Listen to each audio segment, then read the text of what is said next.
வணக்கம். இது உங்கள் எதிர்காலம் யூடியூப் சேனல். 2017 தமிழ் வருட பிறப்பு ராசி பலன்கள். ராசி மிதுனம். மிதுன ராசி நேயர்களே, இந்த ராசி காற்றின் தன்மை கொண்ட ராசி. பரந்த நோக்கும் சுறுசுறுப்பான தன்மையும் யாருக்கும் அடிப்பணியாத தன்மையும் கொண்டவர் நீங்கள். டென்ஷன், பிடிவாதம், முன்கோபம் இவற்றை கொண்ட நீங்கள் அதன் பிறகு கட்டுப்படுவீர்கள். அதன் பிறகு தங்கி நிற்பீர்கள். நீண்ட தேகமும் சிவந்த கண்கள், மாநிறம் கொண்டு திகழ்வதும், வேகமான நடையும் சாமர்த்தியமான பேச்சும் உங்களுடைய அடையாளங்கள். செல்வத்துடன் செல்வாக்குடன் யார் கையையும் ஏந்தாமல் சொந்த முயற்சியால் முன்னேறக்கூடியவர். அப்படிப்பட்ட உங்களுக்கு இந்த புதிய வருஷம் எப்படி இருக்கும் என்று பார்க்கலாம். சென்ற ஆண்டின் உடல் நலத்தில் பெரும் பாதிப்பு அடைந்து மருந்து, மாத்திரை, மருத்துவமனை என அலைந்தீர்கள். இந்த ஆண்டில் அதிலிருந்து விடுதலை கிடைக்கப் போகிறது. பெருமூச்சு விட்டுக்கொள்ளுங்கள். இதுவரை அர்த்தாஷ்டம குரு உங்களை ஆட்டி படைத்தது. இனிவரும் ஆவணி 17 2/9/2017 முதல் பூர்வ புண்ணியஸ்தானம் அமருகிறது.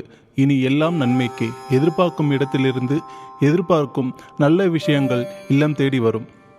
இருந்தாலும் சொந்த பந்தங்களை நம்பாதீர்கள்.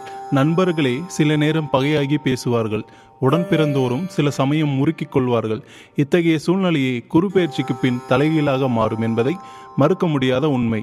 ஆவணி 17 2/9/2017 முதல் உங்கள் தேவைகள் பூர்த்தியாகும். திருமணம், குழந்தை பாக்கியம், வீடுமனை யோகம் என பலவற்றில் நல்ல நிகழ்வுகளே நடந்து வரும். தொழிலில் இருந்த மந்த நிலை, மேலதிகாரிகள் கொடுத்த டென்ஷன் இவைகள் குறையும். பொதுவாக மிதுன ராசிகள் என்றாலே சிறிய விஷயத்தை பெரிதாக்கி பார்ப்பவர்கள் என்பது பொது விதி. அதற்கு நீங்கள் விதிவிலக்கல்ல.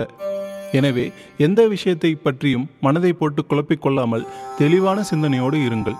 பெண்களுக்கு, இந்த ராசி பெண்கள் உணர்ச்சிமயமானவர்கள். எளிதில் உணர்ச்சி வசப்படுவார்கள். வேலை செய்வதில் சுறுசுறுப்பு இருக்கும். மருமகளே பார்த்து வியக்கும் வண்ணம் நடந்து கொள்வார்கள்.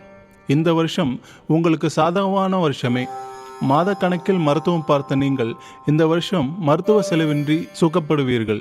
வேலைக்கு செல்பவர்கள் பதவி உயர்வு, ஊதிய உயர்வு எதிர்பார்க்கலாம்.